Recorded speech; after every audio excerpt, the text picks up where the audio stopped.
نبیہہ سر ہلاتی کمرے کی طرف چلی گئی۔ الہان اس وقت آفس میں بزی تھا جب اس کا سیل وائبریٹ ہوا۔ ڈیڈ کالنگ لکھا دیکھ کر اس نے نہ چاہتے ہوئے بھی کال اوکے کی۔ الہان بیٹا کہاں ہو؟ کیسے ہو؟ دوسری طرف ملک سلطان اٹک اٹک کر بمشکل بولے۔ کیوں فون کیا؟ وہ اکھڑا سا بولا۔ الہان بیٹا پلیز ڈیڈ میں بزی ہوں، جو بھی کہنا ہے جلدی کہیں۔ گھر کب چکر لگاؤ گے؟ وہ آہستگی سے بولے۔ کون سے گھر؟ الہان ابھی کچھ دن تک نہیں آ سکتا، بزی ہوں۔ الہان نے تیزی سے کہہ کر کھٹاک سے کال بند کی اور سر چیئر کی بیک سے ٹکا کر آنکھیں موند لیں۔ کب ختم ہوگی یہ اذیت؟ وہ دل گرفتگی سے آنکھیں بند کیے سوچ رہا تھا۔ فاصلے تو تقدیر میں لکھے ہیں ورنہ ہم تو مرنا بھی اس کی باہوں میں چاہتے ہیں۔ ماضی۔ ہاشم عباسی جب گھر میں داخل ہوئے تو نبیہہ کو بے چینی سے ٹہلتے پایا۔ کیا ہوا، تم سوئی نہیں اب تک؟ وہ حیرانگی سے وال کلاک پر نظر ڈالتے اس سے مخاطب ہوئے۔ آپ کا انتظار کر رہی تھی۔ کیا ہوا، خیریت؟ مجھے دفتر سے ٹرمینیٹ کر دیا گیا ہے بابا، اور یہ سب آپ کے بیسٹ فرینڈ ملک سلطان صاحب کا کیا دھرا ہے۔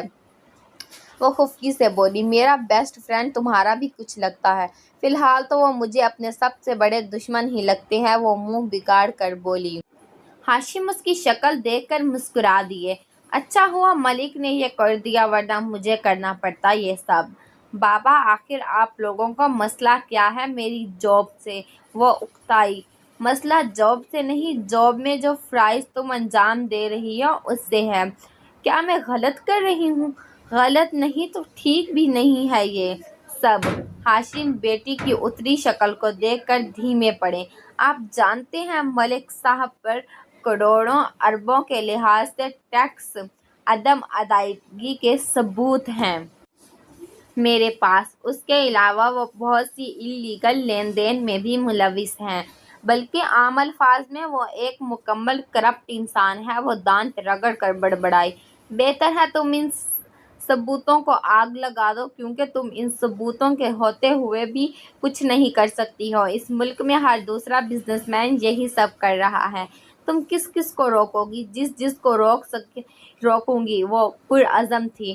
تم دیکھ چکی ہو نبیہہ، تم کچھ نہیں کر سکتی۔ پچھلے 6 ماہ میں وہ تمہیں 2 جگہوں سے ٹرمینیٹ کروا چکا ہے، اب تیسری دفعہ بھی ایسا ہی ہوگا۔ بہتر ہے تم اس ملک کا لوٹا خزانہ لوٹانے کی بجائے اپنے فیوچر کا سوچو۔ میں چاہتا ہوں تمہاری شادی کر دوں، نکاح تو ہو چکا ہے، اب باقاعدہ طور پر تمہیں الہان کے ساتھ رخصت کر کے اس فرض سے فارغ ہو جاؤں۔ وہ سمجھانے کے انداز میں اس کا کندھا تھپک کر بولے۔ نبیہہ نے پرشکوہ نظروں سے باپ کو دیکھا۔ ایسے کیا دیکھ رہی ہو؟ کچھ غلط کہہ رہا ہوں؟ آپ اور آپ کے دوست 2 لوگ ہی تو ہیں اس پورے شہر میں جو صبح کہتے ہیں اور کرتے ہیں، باقی تو سب فیک ہیں۔ وہ خفگی سے کہہ کر پاؤں ٹپکتی اپنے کمرے کی طرف چلی گئی۔ ہاشم نے بے بسی سے بیٹی کو دیکھا۔ وہ چاہ کر بھی اس معاملے میں اسے سپورٹ نہیں کر سکتے تھے۔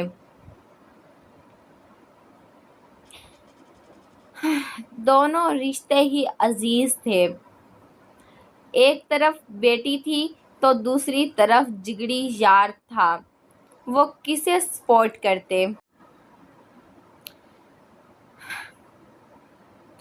نبیہہ اپنے کمرے میں ادھر سے ادھر چکر کاٹ رہی تھی۔ بابا نے ٹھیک کہا تھا، وہ تیسری جگہ سے بھی مجھے یوں ہی نکلوا دیں گے۔ پھر اب مجھے کیا کرنا چاہیے؟ چھوڑوں گی تو نہیں میں آپ کو ملک صاحب، اور نہ ہی آپ کے اس چمچے احمد سیال کو۔ وہ غصے سے بڑبڑاتی ٹہلتی جا رہی تھی۔ مگر اس دفعہ مجھے جو بھی کرنا ہے خاموشی سے کرنا ہے۔ ثبوت تو ہیں ہی میرے پاس، بس کسی پاورفل بندے کی سپورٹ مل جائے مجھے۔ پر یہ پاورفل بندہ ملے گا کہاں سے؟ وہ سوچتی ہوئی جلے پیر کی بلی بنی چکر پہ چکر کاٹتی جا رہی تھی۔ کون کون کون؟ اوہ یس! وہ نعرہ لگاتی اچھل کر کاؤچ پر بیٹھی۔ اس کے چہرے پر امڑتی روشنی پتہ دے رہی تھی کہ اسے پاورفل بندہ مل چکا ہے۔ ہارون لاؤنج میں بیٹھا رائنا کے سیل پر گیم کھیل رہا تھا جب نبیہہ لاؤنج میں آئی۔ کیا کر رہے ہو؟ وہ نارمل انداز میں پوچھتی قریبی صوفے پر بیٹھی۔ گیم کھیل رہا ہوں، آپ کو کم نظر آنے لگا ہے کیا؟ وہ پٹاخ سے جواب دے کر پھر سے گیم کھیلنے لگا۔ بدتمیز، نبیہہ نے دل میں سوچا، مگر ہارون کو صرف مسکرا کر ہی دیکھا۔ تمہارے لیے پاستا بناؤں؟ نیکیت پوچھ۔ وہ جلدی سے سیدھا ہو بیٹھا۔ مطلب پرست لالچی انسان؟ نبیہہ مسکرا کر سر ہلاتی اور دل میں بڑبڑاتی کچن کی طرف چلی گئی۔ اس کا تیر ٹھیک نشانے پر لگا تھا۔ اب بس آگے بھی ویسا ہی ہو جاتا جیسے اس نے سوچا تھا تو کیا ہی بات ہوتی۔ کیا بات ہے یار، آج کل تمہاری طرف سے کافی خاموشی سی ہے۔ ہاشم عباسی نے مسکراتے ہوئے ملک سلطان کو چھیڑا جو کپ منہ سے لگائے چائے کا گھونٹ لے رہے تھے۔ خاموشی تو تمہاری طرف سے بھی ہے، مگر مجھے یہ خاموشی کسی طوفان کا پیش خیمہ لگ رہی ہے۔ وہ مشکوک سے بولے۔ ہاں، نہیں ایسی کوئی بات نہیں، وہ گھر پر ہی ہوتی ہے آج کل۔ ہاشم عباسی اپنی مسکراہٹ ضبط کرتے بولے۔ حیرت ہے نبیہہ بی بی بے چین سے کیسے بیٹھی ہیں؟ مجھ سے بھی کوئی باز پرس کرنے نہیں آئی۔ ملک صاحب نے کپ ٹیبل پر رکھتے حیرانگی ظاہر کی۔ میں نے کہا ہے اب اپنے فیوچر کا سوچیں، اور تم سے بھی یہی بات کرنے آیا ہوں ملک۔ اب ہمیں باقاعدہ طور پر شادی کر دینی چاہیے دونوں کی۔ بالکل، مجھے کوئی اعتراض نہیں ہے بھائی، جب تم کہو۔ ملک سلطان کندھے اچکا کر بولے۔ تو پھر ارحان سے بات کر کے کوئی ڈیٹ فائنل کر لیتے ہیں۔ اس سے پوچھنے کی کیا ضرورت ہے، وہ کون سا منع کرے گا۔ تم بھابھی اور نبیہہ سے مشورہ کر کے کوئی سی بھی ڈیٹ فائنل کر کے بتا دینا، ہم باپ بیٹا تیار ہیں۔ وہ مسکرا کر کہتے سگار کا کش لینے لگے۔ تو پھر ٹھیک ہے، میں رائنا اور نبیہہ سے بات کرتا ہوں، اگلے ماہ تک کی کوئی ڈیٹ فائنل کر لیتے ہیں۔ ہاشم عباسی بھی ریلیکس ہوتے سگار کے کش لینے لگے۔ نبیہہ نے پاستا بنا کر وہیں کچن میں کھڑے کھڑے ہی ہارون کو آواز لگائی۔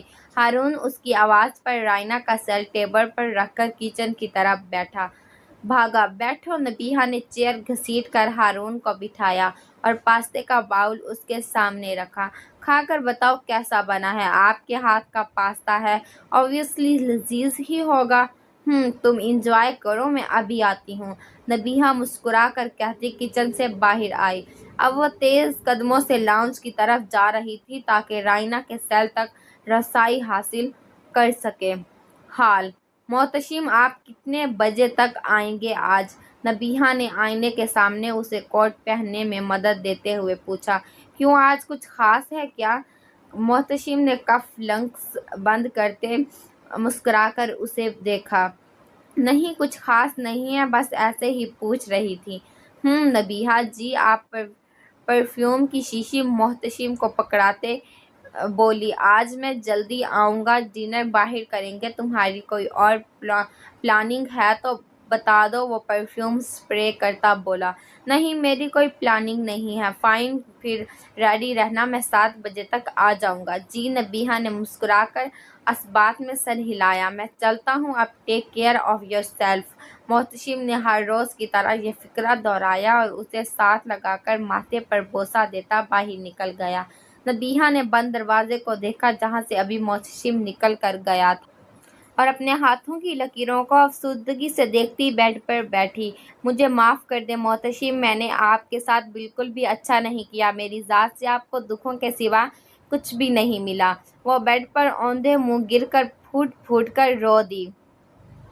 ہماری ذات ادھوری رہ گئی، ہماری ذات ادھوری رہ گئی، کسی کا کھیل پورا ہو گیا۔